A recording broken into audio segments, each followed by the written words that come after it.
Hi hello నమస్తే welcome back to my channel MMV Telugu channel. Hello my dear lovely family members, ఈరోజు మనం చెప్పుకునే కథ పార్ట్ 2లోకి వచ్చేసాము. పార్ట్ 1లో ఏం జరిగిద్ది, ఆమె హస్బెండ్ ఆమెని అర్చనని బయటికి పంపించేస్తే ఇంకా రాజేషు ఇంట్లోకి తీసుకుంటారనమాట. ఇక అప్పుడు చెప్తాడనమాట, అదేంటండి అలా ఎలా టికెట్ తీసుకొని రమ్మని చెప్పిద్ది. అందుకు అతను అంటాడు, అబ్బాబే బంగారం అమ్మడం ఎందుకండి, టికెట్ డబ్బు నేను ఇస్తాను. అది కాదు అసలు పాయింట్, మీరు ఇలా కట్టుగుడ్డలతో ఇంట్లో నుంచి వెళ్ళటం ఏంటి, మీరు ఆయన భార్య, ఆ ఇంట్లో మీకు సర్వ హక్కులు ఉన్నాయి, ఇలా దొంగతనంగా పారిపోవాల్సిన కర్మ ఎందుకు, ఇంట్లో నుంచి పొమ్మనే హక్కు ఆయనకి లేదు, పొమ్మంటే మీకు పాపకి మెయింటెనెన్స్ అది ఇచ్చే ఏర్పాటు చేయాలి, పొమ్మనటం అంత సులువు అనుకుంటున్నారా, నలుగురిని పిలవండి, ఆయన చేసిన పని చెప్పండి, ఏమంటారో చూడండి, మిమ్మల్ని ఇలా హింసించినందుకు నిన్న రాత్రి ఆయన ప్రవర్తనకి సంజాయిషి ఇమ్మనండి, ఆవేశంగా తీవ్రంగా అన్నాడు రాజేష్. అందుకు అర్చన, రాజేష్ గారు, భార్యగా నా హక్కులు నాకు తెలుసు, కానీ నలుగురిని పిలిచి అందరి ముందు సంజాయిషీలు చెప్పించుకోవడం అనవసరం, ఆయనతో కాపురం చేసే ఉద్దేశం ఉన్నప్పుడు అదంతా అవసరం. చెప్పాను కదా, నిన్నటితో ఆ సహనం ఆఖరి మెట్టుకు వచ్చిందని, ఇంకా ఆ ఇంట్లో ఉండి అవమానాల పాలు కాలేను, నా భవిష్యత్తు ఏమైనా సరే ఎలాంటి పరిస్థితి అయినా ఎదుర్కోవాలనే నిర్ణయించుకొని పెడుతున్నాను. నా నిర్ణయం సరైనది కాకపోవచ్చు, ఇటు అటు అందరూ దీనిని సమర్థించరని నాకు తెలుసు, వాద ప్రతివాదాలు ప్రతిఘటనలు ఎదుర్కోవాలని తెలుసు, రేపు ఆ భవిష్యత్తు పూలబాటలా ఉండదు, ఎన్నో ఇబ్బందులు ఎదుర్కోవాల్సి వస్తుందని తెలుసు, అందుకే ఈ భయాలతోనే ఇన్నాళ్ళు ఆయన జులుం సహించాను, కానీ ఈ హీనస్థితి అవమానాల కంటే ఆ బ్రతుకు ఎదుర్కోవడమే నయమనిపిస్తుంది. ప్లీజ్, నిన్న రాత్రంతా ఆలోచించి ఈ నిర్ణయానికి వచ్చాను, ఇప్పుడిక ఏదో చెప్పి నా నిశ్చయం సడలిపోయేటట్టు చేయకండి అంది. రాజేష్ ఏదో అనపోయి ఆమె మొహం చూసి విరమించుకొని, సరే మీ నిర్ణయాన్ని కాదనే హక్కు నాకేం లేదు, ఉండండి, ముందు కాస్త టీ తాగుదాం, బాత్రూంలో పేస్ట్ ఉంది, వాష్ చేసుకొని రండి, ఈలోగా నేను టీ చేస్తాను అని అన్నాడు రాజేష్. అందుకు అర్చన, నేను చేస్తాను టీ, సారీ మధ్యన మీరు ఈ గొడవలో ఇరుక్కున్నారు, అనవసరంగా మీకు శ్రమ నా వలన మీ మనసు పాడైంది, సెలవు పూట మొహమాటంగా నొచ్చుకుంటూ అంది అర్చన. భలేవారే, ఇందులో శ్రమ ఏముంది, ఇట్స్ ఎ ప్లెజర్, అంటే మీ కళ అవటం ప్లెజర్ అని కాదు సుమండి, ఇలా మీరు నా ఇంట్లోకి వచ్చి నాతో టీ తాగటం అని నా భావన, చనువుగా అన్నాడు. పక్కన ఉన్న ఇన్నాళ్ళుగా ఎన్నోసార్లు మీ ఇంటికి రావాలని, మీ వారితో పరిచయం పెంచుకోవాలని అనుకున్నాను, కానీ ఆయన ఎప్పటికప్పుడు మాట పెంచకుండా వెళ్ళిపోయేవారు, నాలాంటి బ్రహ్మచారి మీతో మాట్లాడితే ఏం తప్పుపడతారోనని మిమ్మల్ని పలకరించడానికి భయపడ్డాను అని చెప్పాడు. అందుకు అర్చన, ఆయనకి స్నేహితులు, పరిచయాలు, మాటలు ఇవేం అక్కర్లేదులేండి, అంత సజావైన మనిషి అయితే ఈ ఏడుపెందుకు అంటూ, జస్ట్ ఏ మినిట్, పాప లేచిందంటే బాత్రూమ్కి వెళ్ళనీయదు అంటూ బాత్రూంలోకి వెళ్ళింది. రాజేష్ వంటగదిలో స్టవ్ మీద టీకి నీళ్లు పెట్టాడు. ఆమె ఇలా తనింట్లో పడుకోవటం, తను ఆమెతో మాట్లాడటం అంతా ఏదో కల మాదిరి అనిపిస్తుంది అతనికి. కెటిల్లో నీళ్లు పోసి ట్రేలో కెటిల్ కప్పులు పెట్టుకొని డ్రాయింగ్ రూమ్లోకి వచ్చేసరికి ఆమె బాత్రూంలో నుంచి వచ్చింది. అరే, నేను చేస్తానన్నాను కదండి, మొహమాట పడుతూ అంది. ఎంత బ్యాచులర్ అయినా టీ చేయడం రాదనుకుంటున్నారా, ప్లీజ్ మీరు అలా అడుగడుగున మొహమాట పడకండి, రిలాక్స్, హాయిగా కూర్చొని తాగండి, నాకు మార్నింగ్ కప్పు మాత్రం సావకాశంగా తాగకపోతే ఏదోలా ఉంటుంది, ఆమెకి కప్పు అందిస్తూ నవ్వుతూ అన్నాడు. రాజేష్ గారు, ఎంత విచిత్రంగా ఉంది మన ఇద్దరం ఇలా కూర్చొని టీ తాగటం అని అంది అర్చన. ఎగ్జాక్ట్లీ, నేను ఇదే అనుకున్నాను ఇంతకు ముందే అని అన్నాడు. అదే మామూలు పరిస్థితుల్లో అయితే మీ గుమ్మంలోకి ఇలా వచ్చి కూర్చున్నందుకు ఆయన ఏమనేవారు, అసలు ఇప్పుడు ఆయన వచ్చి చూస్తే ఏమంటారో నా ఊహకి కూడా అందటం లేదు. రాత్రి పడిన అవమానం, దుఃఖపు ఛాయలు ఆమె ముఖంలో ఇప్పుడు కనపడలేదు. చాలా తేలికగా మాట్లాడుతున్న ఆమెను చూస్తే ఆశ్చర్యంగానే అనిపించింది రాజేష్కి. కాపురం వదిలిపోతున్నప్పుడు ఒక స్త్రీ ఇంతటి నిర్లిప్తత దశకి చేరుకుందంటే ఆమెలో సున్నిత పొర ఏదో చెదిరిపోయి ఏం జరిగినా ఇంతకంటే అధ్వానంగా ఉండదులే అన్న ధైర్యం ఆమె గుండెని రాయిగా మార్చేసి ఉండాలి అనేసి అనుకున్నాడు. మిసెస్ రావ్, నేను ఒక మాట చెప్పనా? ఏదో అనబోయాడు రాజేష్. అందుకు అర్చన, నన్ను అర్చన అని పిలవండి, నేను ఇంక మిస్సెస్ రావుని కాను. నిన్న రాత్రితో ఆ అధ్యాయం ముగిసిపోయింది. చెప్పండి, మీరేం చెప్పదలిచారు? సుటిగా అంది అర్చన. ఆహా, ఏం లేదు, మీరు వెళ్ళిపోవాలని నిశ్చయించుకున్నారు. సరే, బాగానే ఉంది. కానీ వెళ్ళే ముందు ఒకసారి ఆయనతో స్పష్టంగా చెప్పేసి వెళ్ళిపోవచ్చు కదా. ఆయన ఏమంటారో విని వెళ్ళొచ్చు కదా. ఆయనతో స్పష్టంగా ఇలా ట్రీట్మెంట్ కారణంగా ఆయనతో కలిసి ఇంక బతకలేనని, కోర్టు ద్వారా విడాకులు తీసుకుందామని చెప్పి వెళ్ళొచ్చు కదా. అలా అయితే బ్లేమ్ మీ మీద ఉండదు. రేపు మీ వాళ్ళు మీరు ఇలా తెగతింపులు చేసుకొని వచ్చే ముందు చెప్పకుండా వచ్చేశారంటే మిమ్మల్ని తప్పు పట్టవచ్చు కదా అని అన్నాడు. అర్ధరాత్రి భార్యని ఇంట్లోంచి తరిమేసిన భర్త కాళ్ళు ఇంకా పట్టుకోమనే మీరు అంటున్నారా? ఆవేశంగా అంది అర్చన. చచా, మీరు నన్ను తప్పుగా అర్థం చేసుకుంటున్నారు.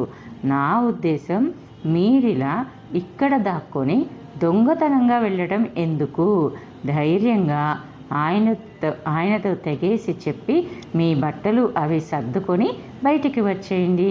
నీ ప్రవర్తనతో నా సహనం ఆఖరి మెట్టుకు వచ్చింది. నేను మా ఇంటికి వెళ్ళి మా పెద్దలతో మాట్లాడి ఏం చేయదలిచింది నా నిర్ణయం తెలియపరుస్తాను అని ఖచ్చితంగా చెప్పండి అని చెప్పాడు. అర్చన ఆలోచనలో పడ్డట్టు ఒక్క నిమిషం ఊరుకుంది.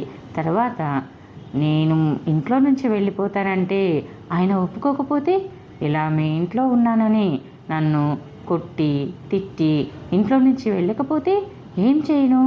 ఆ మనిషి దేనికన్నా సిద్ధపడతాడు. పెళ్ళాం ఇంట్లోంచి లేచిపోతే అవమానం అని నన్ను గడప దాటకుండా కట్టడి చేస్తే, ఇంకా హింసిస్తే భయంగా అంది. నిన్న రాత్రి ఇంట్లోంచి గెంటిన మనిషి ఇంతవరకు మీరేమయ్యారో పట్టించుకొని మనిషికి ఇంకా మీ మీద ఏం హక్కుందని ఇంట్లో నుంచి వెళ్ళనీయడు? అలా జరిగితే నేనున్నాను మీకు అండగా. నలుగురిని పిలిచి అతని అసలు రంగు బయటపడతాను. అందరం కలిసి దాడి చేస్తే ఇంకేం చేస్తాడు?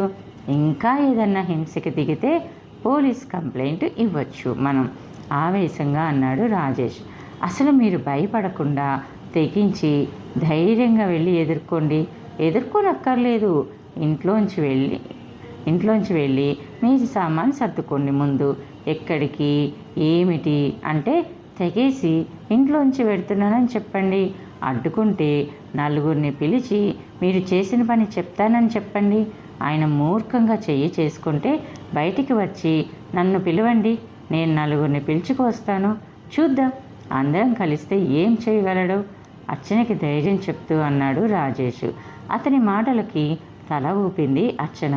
మనసులో ఓ మూల అతనితో ముఖాముఖి తలపడటానికి జంకుగా ఉన్న రాజేష్ అన్నట్టు తను పిరికిగా పారిపోవడం ఎందుకు అని తనకు తను ధైర్యం చెప్పుకుంది అర్చన.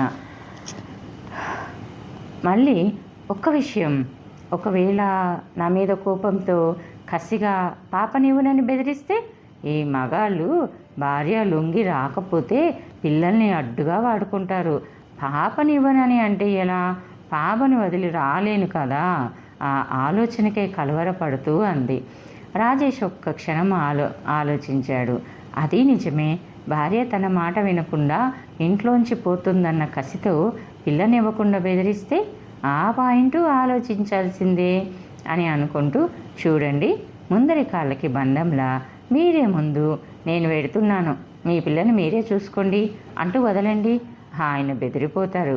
ఒంటరిగా చంటి పిల్లని చూసుకోవడం తమాషా కాదు. పోని కూతుర్ని కూడా తీసుకుపో అనకపోతే చూడండి.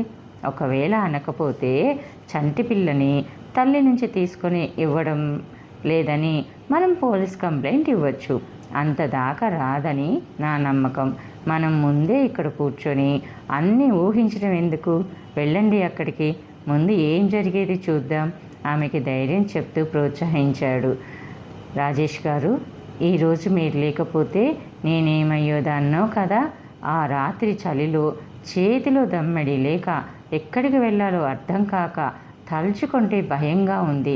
మీ ఈ సహాయానికి నేను ఎలా కృతజ్ఞతలు అని అంటూ ఉండగా, ప్లీజ్ మీరు అలా మాట్లాడి నన్ను మొహమాట పెట్టకండి. ఈ స్థితిలో నేనే కాదు, ఎవరున్నా నాలాగే రియాక్ట్ అవుతారు. ఇందులో మీరింతగా నన్ను పొగడటానికి ఏం లేదు అన్నాడు రాజేష్ మొహమాటంగా. అది సరే, 8 గంటలు అవుతుంది, ఆయన ఈ పాటికి లేచి ఉంటారు, మీరు వెళ్ళకూడదు అని అన్నాడు రాజేష్.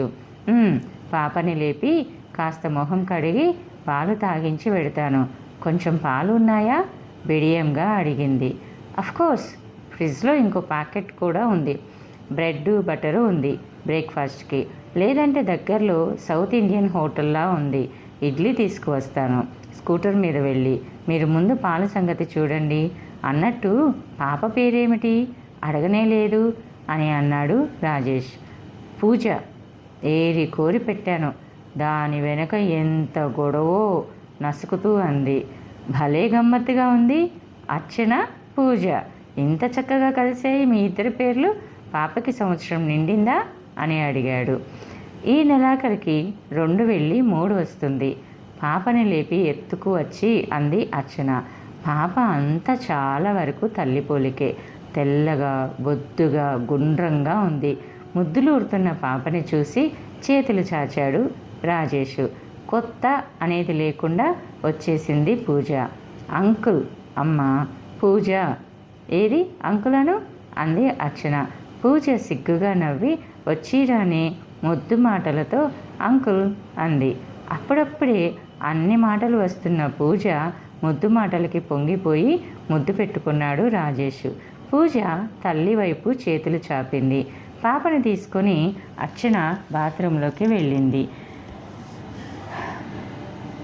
మీరు అనవసరంగా హోటల్కి వెళ్ళనక్కర్లేదు, బ్రెడ్ బటర్ చాలు ఈ పూటకి అంటూ చెప్పింది.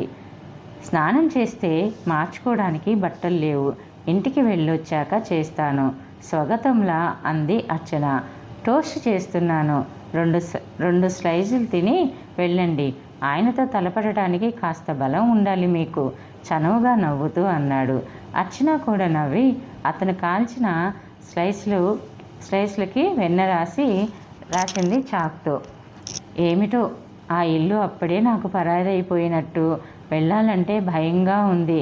ఏదో ఆపద నెత్తిన పడినట్టు, ఏ పెద్ద పులినో ఎదుర్కోవాలన్నట్టు గుండెల్లో దడ వస్తుంది. నిన్న రాత్రి చేసుకున్న నా నిశ్చయం సడలిపోతుందేమోనని భయం వేస్తుంది. నిన్నటి ఆవేశం, ఆవేదన తగ్గిపోయింది నాలో. కానీ ఇంకా కలిసి ఉండటం అన్న ప్రశ్నకి తావు లేదనుకోండి. కానీ ఎలా ఎదుర్కోవటం అన్నదే భయంగా ఉంది బేలగా అంది అర్చన బలవంతంగా బ్రెడ్ ముక్కలు కొరుకుతూ. అందుకు రాజేష్, మీరేమిటి అంతలా భయపడుతున్నారు? పులి నోట్లో తలపెట్టడానికి వెళ్తున్నట్టు. ఇంత భయపడితే మీరు తీసుకున్న ఈ నిర్ణయానికి కట్టుబడి ఉండగలరా? అసలు ఎంతో భవిష్యత్తు ఉంది మీ ముందు. ఒక్క రోజుతో అయ్యేది కాదిది. మరోసారి బాగా ఆలోచించండి ఆయన దగ్గరికి వెళ్ళే ముందు అని అన్నాడు. అర్చన డైనింగ్ చైర్ జరిపి నిల్చుంది. ఇంకేం ఆలోచించను, చూస్తాను, ఏం జరిగినా ఎదుర్కొంటాను అంటూ పాపని చేతిలోకి తీసుకొని వెడతాను, చూద్దాం ఏమంటారో ఆ పెద్ద మనిషి అని అంటూ, రాజేష్ గారు, ఒకవేళ ఆయన కానీ దౌర్జన్యానికి దిగి నన్ను కట్టడి చేస్తే మాత్రం సాయానికి మిమ్మల్ని కలుస్తాను. మీరేం చేస్తారో ఎలా చేస్తారో నన్ను ఆయన బారి నుంచి కాపాడాలి అభ్యర్థనపూర్వకంగా అంటూ పాపని తీసుకొని తన ఫ్లాట్ ముందుకు వెళ్ళి బెల్ నొక్కింది. మీకేం పర్వాలేదు, నేను ఇక్కడే ఉంటాను, తలుపు తీసే ఉంచుతాను, ఏం అవసరం వచ్చినా పిలవండి అన్నాడు తలుపు దగ్గరికి వస్తూ రాజేషు.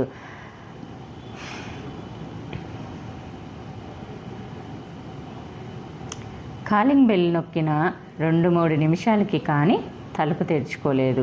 తలుపు తెరిచిన రావు అర్చనని గుమ్మంలో చూసి ఏదో అనే లోపుగానే అర్చన ఇంచుమించు అతన్ని నెట్టుకుంటూనే లోపలికి వెళ్ళింది.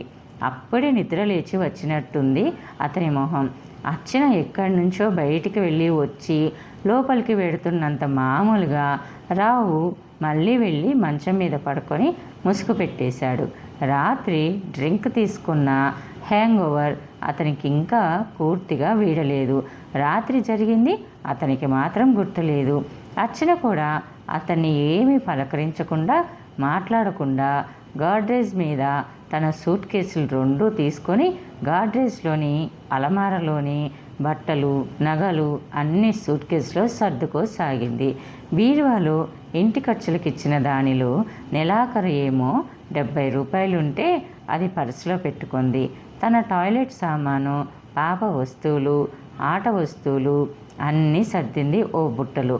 గదిలో చప్పుళ్ళకి, సూట్ కేస్ లాక్ చేసిన శబ్దానికి మొహం మీద నుంచి రగ్గు తీసి విసుగ్గా, ఏమిటి గోర చప్పుళ్ళు, కాసేపు పడుకోనియో కొంపలో ప్రశాంతంగా అంటూ అరిచాడు.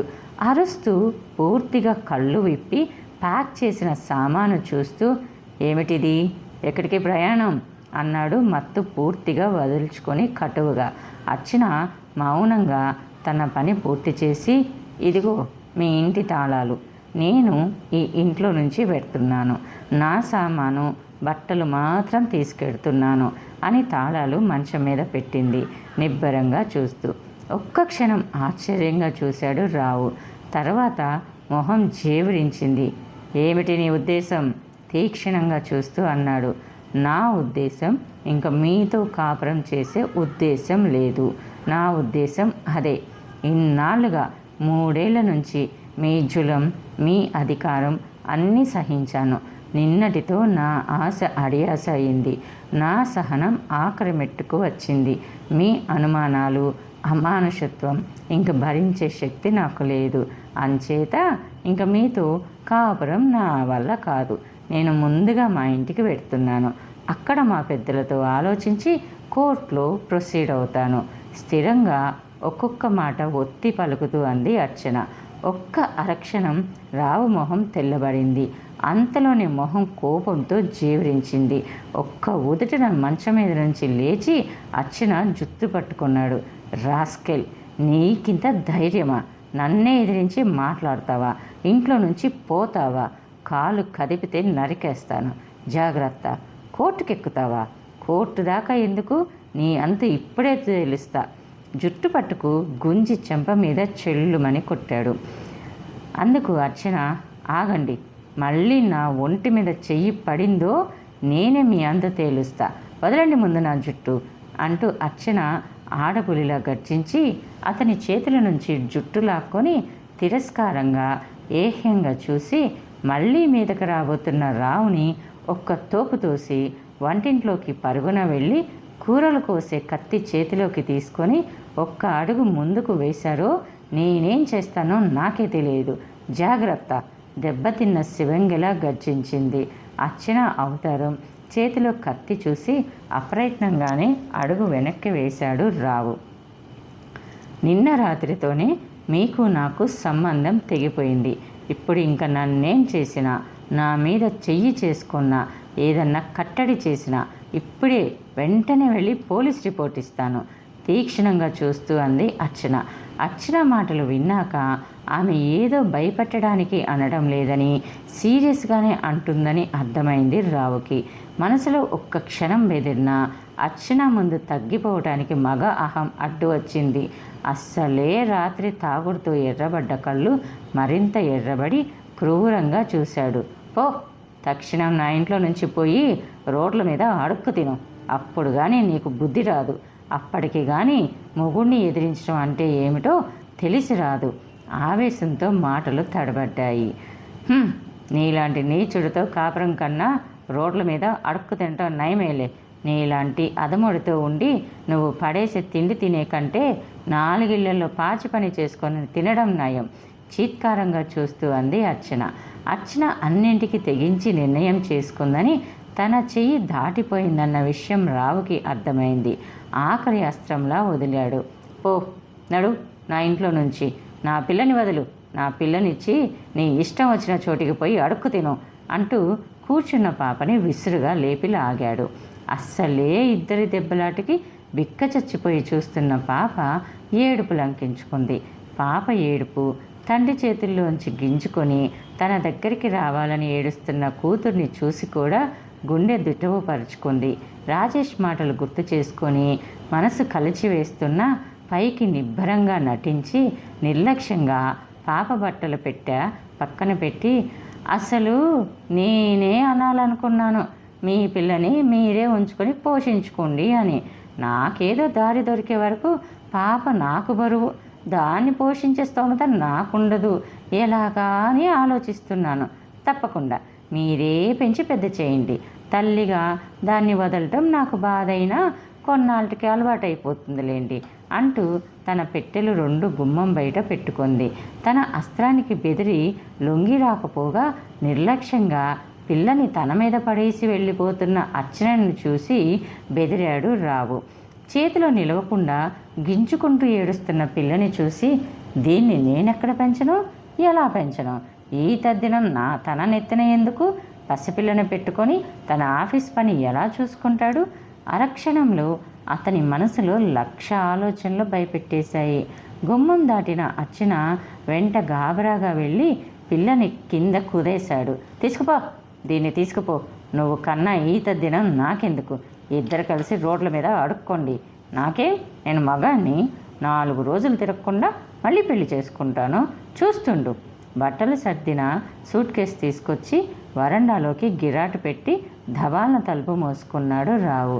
అర్చనకి నవ్వొచ్చింది. "ఏ మగాళ్ళు అందితే జుట్టు పట్టుకోవడం తెలుసు. పిల్లని ఆడదిక్కు లేకుండా పెంచడం తమాషా" అనుకున్నాడు. ఇంట్లో చాకరీ చేసి పట్టే భార్య లేనప్పుడు కానీ ఆ అవస్థ అర్థం కాదు.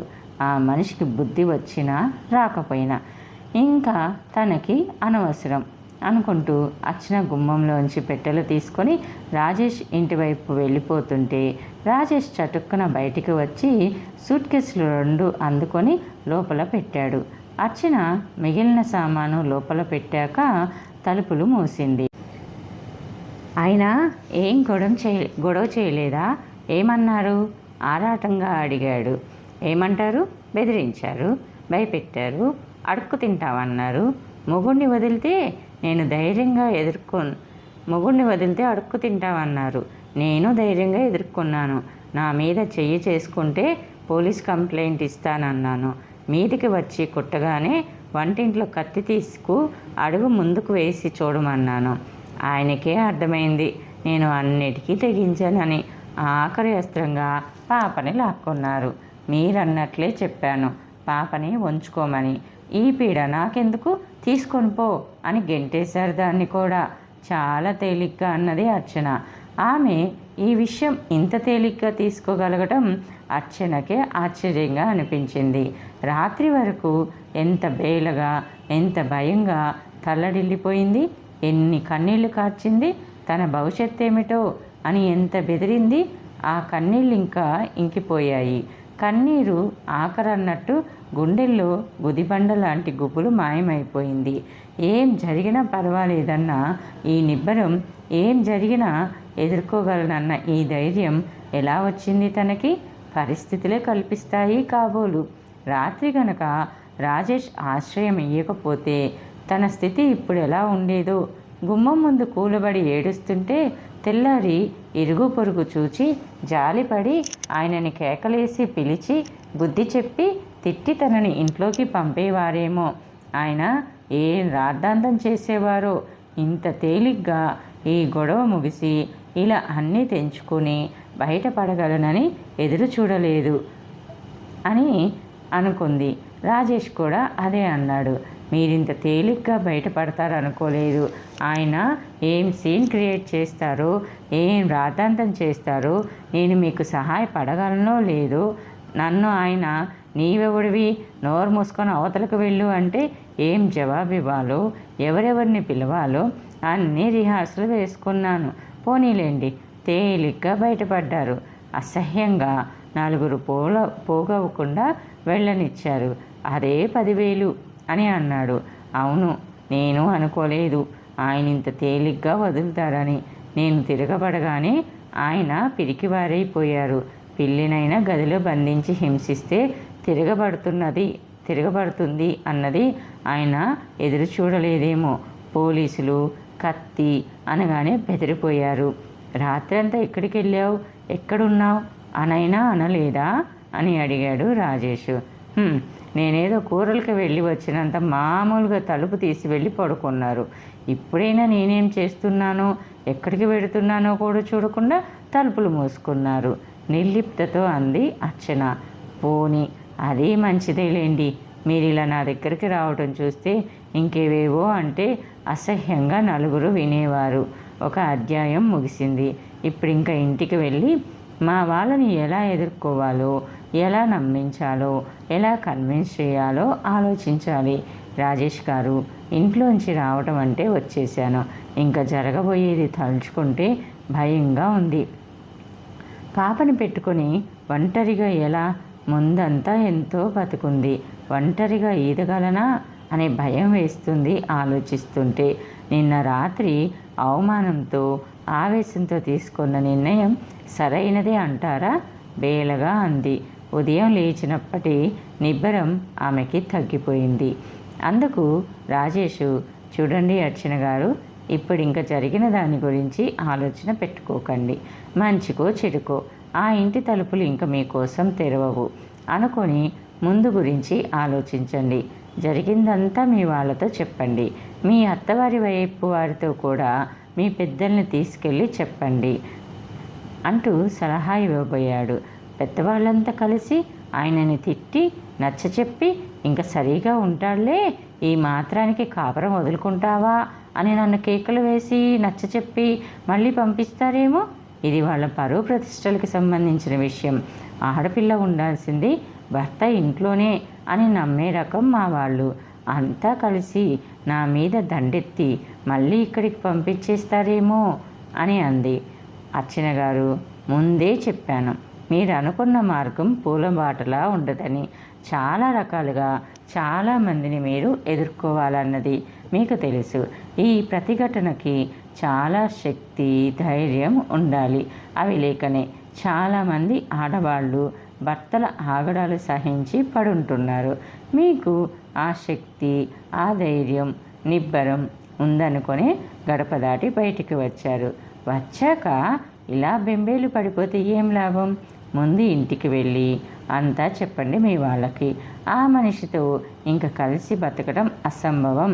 నాకేదో దారి దొరికే వరకు ఆదుకోండి అని అభ్యర్థించి బతకటానికి ఏదో దారి దొరక్కపోదు. మీరు చదువుకున్నవారు, ఏ ఉద్యోగమో దొరక్కపోదు. మీ కాళ్ళ మీద మీరు నిలబడగలిగితే పరిస్థితులు తేలికవుతాయి. అప్పటి వరకు మీరు ధైర్యంగా అన్నీ ఎదుర్కోవాలి. ఇవన్నీ మీరు చెయ్యలేను అని అనుకుంటే మీ పెద్దలు రాజీ కుదిరిస్తే ఒప్పేసుకోండి అని చెప్పాడు. అందుకు అర్చన, అది మాత్రం చేయను. రాజీ పడి మళ్ళీ ఆయన దగ్గరికి వెడితే ఇంకా ఆయన మరింత విజృంభిస్తారు. చచ్చినట్లు వచ్చాక ఇంకా హీనంగా చూస్తారు. అది మాత్రం చేయను. ఏమైనా సరే మళ్ళీ ఆయనతో కాపురం ప్రసక్తి లేదు అని అంది. అయితే ఇంకెందుకు ఈ విషయం ఆలోచిస్తారు? జరగబోయేది కాలానికి వదిలేయండి. ఎంత కాదనుకున్నా కన్న కూతుర్ని ఏ ఆధారం లేకుండా రోడ్డు మీదకి గెంటరు కదా మీ వాళ్ళు. అన్నీ చెప్పి ఉద్యోగం చూసుకుంటాను, అది దొరికే వరకు ఉంటాను అని చెప్పు. మీరేమిటి అంతలా డీలా పడిపోతున్నారు? అప్పుడే గంట క్రితం ఉన్న నిజం లేదు ఇప్పుడు మీలో. కమాన్ చీరప్. భర్త ఇంటి నుంచి వస్తే ప్రపంచమే అంతం అయిపోయినంత దిగులు పడి పోతున్నారెందుకు? రాజేష్ ఆమెకి ధైర్యం చెప్తూ ఉత్సాహపరిచాడు. అర్చన నవ్వి చెమ్మగిల్లిన కళ్ళు కొంగుతో ఒత్తుకుంది. మీరే లేకపోతే, మీరిలా ధైర్యం చెప్పకపోతే నేనేమయ్యేదాన్నో కదా అంది. ఏమీ అవరు. నేను లేకపోతే ఇంకెవరో ఆశ్రయం ఇచ్చేవారు, ఆదుకునేవారు. ప్రపంచం ఇంకా గొడ్డుపోలేదు. మనుషుల్లో ఇంకా మానవత్వం పూర్తిగా అడగంటలేదు. తేలిగ్గా నవ్వాడు రాజేష్ చేతన అనుకొని. 11 అయింది. నేను వెళ్ళి క్యారియర్ తీసుకొస్తాను. మీరు కాసేపు పడుకుంటే పడుకోండి. రాత్రంతా నిద్ర లేదు అనేసి అన్నాడు. నా టికెట్ బుక్ చేయరా అని అడిగింది. సేమ్ డేకి అయితే రిజర్వేషన్ టికెట్ ఇవ్వరు. కాస్త ముందుగా వెళ్ళి టికెట్ కొనుక్కొని బెర్త్ కోసం ప్రయత్నించాల్సిందే. ఎవరినో పట్టుకొని రష్ సీజన్ కాదు కనుక దొరకొచ్చులేండి అంటూ రాజేష్ క్యారేజీ పట్టుకొని స్కూటర్ తాళాలు తీసుకొని వెళ్ళాడు. రాత్రి నిద్రలేక జరిగిన ఒక్కొక్క సంఘటన ఆమె మనసు మీద దెబ్బతీయటంతో శారీరకంగా మానసికంగా అలసిపోయిన అర్చన ఓపిక లేనట్టుగా నిస్త్రాణంగా పక్క మీద వాలిపోయింది. అర్చన గారు, మీరేమనుకోకపోతే ఒక్క విషయం అడగనా? భోజనం చేసి ఇద్దరు విశ్రాంతిగా డ్రాయింగ్ రూమ్లో కూర్చున్నాక రాజేష్ సందేహిస్తూ అడిగాడు. అడగండి. సందేహం ఎందుకు? మీ దగ్గర నాకు దాచడానికి ఏమీ లేదు. మీ సందేహం ఏమిటో నాకు అర్థమైందిలేండి అర్చన నిర్లిప్తంగా నవ్వుతూ అంది. అసలు మీకు మీ వారికి ఎందుకు పడలేదు? ముందు నుంచి ఉందా? ఆయన మిమ్మల్ని సరిగా చూడలేదా? అసలు ఇది మీ పర్సనల్ మ్యాటర్ అనుకోండి, కానీ అనుకోకుండా నేను మీ గొడవలో ఇన్వాల్వ్ అయ్యాను. అసలు ఎందుకు ఇలా జరిగిందా అన్న ఆరాటం అనండి, లేదా కుతూహలం అనండి, నన్ను నిలవనీయడం లేదు. ఫ్రాంక్గానే అడిగాడు. అర్చన చిన్నగా నిట్టూర్చింది. రాజేష్ గారు, మన వాళ్ళని పూజ కొద్ది పురుషుడు అనే సామెతలో ఎంత నిజం ఉందో ఇప్పుడు నాకు అర్థమైంది. అన్నీ ఉండి అనుభవం లేకపోవటం అంటే ఏమిటో నన్ను చూస్తే తెలుస్తుంది. ఎవరికైనా రాజేష్ గారు, అయిన వారింట పుట్టి కలవారింట మెట్టి 4-5 వేలు తెచ్చుకొని భర్త లభించటం ఏ ఆడపిల్లకైనా అదృష్టమే అవుతుంది. అంతవరకు నేను అదృష్టవంతురాలనే. అయితే అన్నిటిని మించని ఐశ్వర్యం భర్త అనురాగం పొందటం. అన్నిటిని మించిన అదృష్టం భార్యాభర్త మనసులు కలవటం. తనువులు కాదు, ఏకం కావాల్సింది. మాట మనసు అన్నది అనుభవంలోకి వచ్చాక అర్థమైంది. అందరి ఆడపిల్లల్లాగే కన్నెగా ఉండగా కలలు కన్నాను. కట్టుకున్నవాడు అలరిస్తాడు, మురిపిస్తాడు అని మురిశాను. నా అందం రోడ్డున పోయే వారిని ఒక్క క్షణం నిలబెట్టే అంతటిది అని చిన్నప్పటి నుంచి అందరూ అనుకోవడం విన్నాక పెద్దయ్యాక నా అందం ఎందరో పురుష హృదయాల్ని కల్లోలపరుస్తుంది. కాలేజీలో చూసి గర్వపడ్డాను. ఈ అందాన్ని ఆరాధించే పురుషుడు వస్తాడని, నా అందానికి నీరాజనాలు పట్టి నన్ను అందరం ఎక్కించి ప్రేమాభిమానాలతో ఉక్కిరిబిక్కిరి చేస్తాడని కలలు కన్నాను. ఆ ఊహల ఊయాల ఇంత దారుణంగా పట్టి కొట్టి నన్ను కింద పడేస్తుంది అన్నది ఏనాడు అనుకోలేదు అని అంది.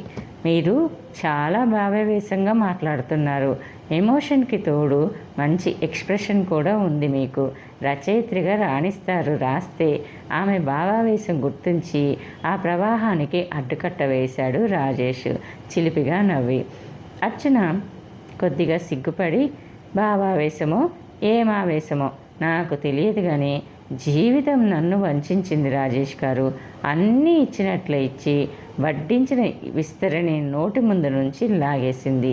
ఏ అనుభూతులకి అనుభవాలకి నోచుకోకుండానే 3 ఏళ్ల నా వైవాహిక జీవితం ముగిసిపోయింది అంటూ ఆమె గొంతు వణికింది. కంటిలో నీటి పొర కదిలింది. విచిత్రురాలై, రాజేష్ గారు, అందరూ పొగిడిన నా అందరమే నాకు శత్రువు అవుతుందని అనుకోలేదు. భార్య రూపవతి శత్రు అన్న సామెత నా పట్ల నిజం చేశాడు నా భర్త అని అంది. మీరూరూరికే అలా బాధపడి మాట్లాడే మాటలైతే అసలేం చెప్పొద్దు. మీరు చాలా అప్సెట్ అవుతున్నారు. మీ మానిన పాత గాయాలు కెలికినట్టయితుంది నేను అనవసరంగా అని అన్నాడు రాజేషు. అందుకు అర్చన, ఈ గాయాలు అసలు మానితే కదా మీరు రేపటం అన్న ప్రశ్న. నన్ను చెప్పనివ్వండి. ఇన్నాళ్ళు నా భర్త ఇలాంటివాడు అని కన్నవాళ్ళకి చెప్పుకోవటానికి కూడా బిడియపడ్డాను. నా గుండెల్లో బరువు బాధ చెప్పుకుంటే తేలిక అవుతుందేమో. చెప్పాక కనీసం మీరైనా సానుభూతితో అర్థం చేసుకుంటారేమో. రాజేష్ గారు, ఆయనింట పుట్టాను. నాన్నగారు డాక్టరు. 2 చేతుల కాకపోయినా బాగానే అర్జిస్తున్నారు. అన్న, నేను, నా తర్వాత చెల్లి, 3. అమ్మ కూడా చదువుకుంది. ఆ రోజుల్లోనే BA పాస్ అయింది. చదువు, సంస్కారం, ఆప్యాయతలు, అనురాగాల మధ్య అష్టైశ్వర్యాలు లేకపోయినా అడిగింది లేదనకుండా అపురూపంగానే పెరిగాను. MA చదివాను. మా నాన్నగారు పచ్చని పసిమి, మేనత్త పోలికలు. నాన్నగారి రంగుతో చిన్నప్పటి నుంచి అర్చన అందగత్తే అన్న మాట చూసిన అందరి నోటా విన్నాను. నా అందాల రాశి అని నాన్నగారు ముద్దులాడటం, మీ దిష్టి తగులుతుంది దానికి అని అమ్మ మురిపంగా చూస్తూ మందలించటం చూసిన ప్రతి అబ్బాయి నోరు తెరుచుకొని నిలబడిపోతే అదో రకం గర్వం, ఆనందం ఉండేవి. గంటల తరబడి అద్దంలో చూసుకొని మురిసేదాన్ని. అందానికి అలంకారం కూడా తోడు చేసుకొని ఈ ప్రపంచాన్ని జయించగలను నా అందంతో అన్న గర్వంతో పొంగిపోయే టీనేజ్ గర్ల్ మనస్తత్వంతో బంగారు కలలు కనే వయసది. ఆ అందంతో ప్రపంచాన్ని కాదు కదా, కట్టుకున్న భర్తని కూడా జయించలేకపోతానని ఆనాడు అనుకోలేదు. ఈయన తండ్రి డాక్టరు, నాన్నగారి స్నేహితుడు, తల్లి డాక్టరు, చదువు సంస్కారం ఉన్నవాళ్ళు. కావాలని ఇంటికి వచ్చి మరీ నన్ను కోడలిగా చేసుకుంటానన్న వాళ్ళ సహృదయతకి, సంస్కారానికి మా వాళ్ళంతా సంతోషించారు. అబ్బాయి MTech చదివి MBA కూడా చేసి 4,000 జీతంతో వోల్టాస్ కంపెనీలో చేస్తున్నాడు. ఒక్కడే కొడుకు, ఒక కూతురు. ఇల్లు కాక ఆస్తిపాస్తులు అన్నీ ఉన్నాయి. అమ్మాయి అదృష్టం, వాళ్ళ దగ్గరికి వచ్చిన సంబంధం అని పొంగిపోయారు అందరూ. పెళ్లి చూపులయ్యాయి. అంతవరకు ఏదో ఊహించి నేను అతన్ని చూడగానే డిసప్పాయింట్ అయ్యాను. అందం అటుంచి మొహంలో ప్రసన్నత, సౌమ్యత కనపడలేదు. తల్లి తండ్రి ఎంతో మంచివాళ్ళు. సరదాగా జోక్స్ వేస్తూ నన్ను పలకరించుతూ అభిమానం చూపించారు. అందరి మాటలు వింటూ అడిగిన దానికి జవాబిస్తూ కూర్చున్నాడే తప్ప తనంతటగా తానుగా పలకరించడాన్ని, నవ్వుతూ మాట్లాడకపోవటం చూసి అతను సీరియస్ టైప్ అనిపించి నిరుత్సాహపడ్డాను. వాళ్ళు వెళ్ళగానే అమ్మా నాన్న అడిగితే అబ్బాయి నాకు నచ్చలేదన్నాను. సీరియస్గా ఉన్నాడు అన్నాను. చాలే, 1 గంటలోనే అన్నీ తెలిసిపోయాయా నీకు? కానీ కొందరు రిజర్వ్డ్గా ఉంటారు, కొందరు కొత్త వాళ్ళ దగ్గర. అంత మాత్రానికి నచ్చలేదనటం ఏమిటి? అంత నీలాగే వాగుడుకాయలు ఉంటారా? పెళ్ళయ్యాక మార్చుకుందు గానిలే అంటూ అమ్మ తేలిగ్గా అంది. జానకి, నిజానికి అబ్బాయి అందం విషయంలో అమ్మాయికి సరిపోడనుకో, కానీ మిగతావన్నీ బాగున్నాయి. చాలా మంచి చదువు, ఉద్యోగం, ఆస్తిపాస్తులు, అన్నిటికంటే తెలిసిన వాళ్ళు, ఫ్యామిలీ మంచిది, చదువు సంస్కారం ఉన్నవాళ్ళు. అన్నీ కుదరాలంటే కష్టం అమ్మ అర్చన. నాన్నగారు నచ్చ చెప్పబోయారు. మగాడికి అందం కాదు కావాల్సింది, కట్టుకున్న దాన్ని పోషించి ఆదరించేవాడైతే చాలు. అందంగా ఉండి చేతగాని చౌట దొరకటం కంటే చదువు సంపాదన ఉన్నవాడే నయం కదా అంటూ అమ్మ వాదన.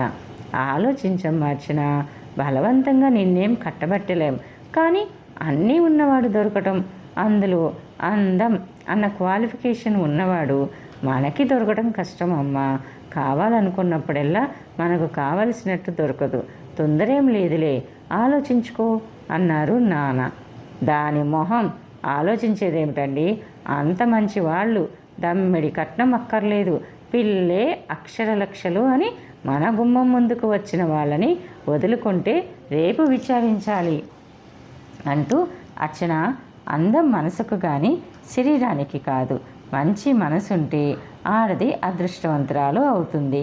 చదువు, మంచి హోదా మగాడికి అందాన్ని ఇస్తుంది అంటూ అమ్మ సమర్థింపు. 2 రోజులు అందరూ మాటలతో నన్ను మభ్యపెట్టారు. నిజమే కాబోలు. ఈ సంబంధం మొదలుకొంటే రేపు ఇంత మాత్రం సంబంధం దొరక్కపోతే 4,000 జీతం, మంచి మోడ్రన్ ఇల్లు, మోడ్రన్ అవుట్లుక్ ఉన్న అత్తమామలు, ఢిల్లీలో కాపురం, కారు, హోదా ఇవన్నీ ఒకవైపు త్రాసులో వేస్తే అందం ఒక్కటి రెండో వైపు తేలిపోయింది. అతని లుక్స్ కంటే కూడా అతని రిజర్వ్డ్నెస్ నన్ను సందిగ్ధంలో పడేసింది. కానీ ఏం చెప్పాలో ఎలా చెప్పాలో అన్న బిడియం నన్ను గట్టిగా చెప్పనీయలేదు. అమ్మ అన్నట్టు పెళ్ళి అయ్యాక అతన్ని మార్చుకోవడం నా చేతిలో పని అనుకున్నాను.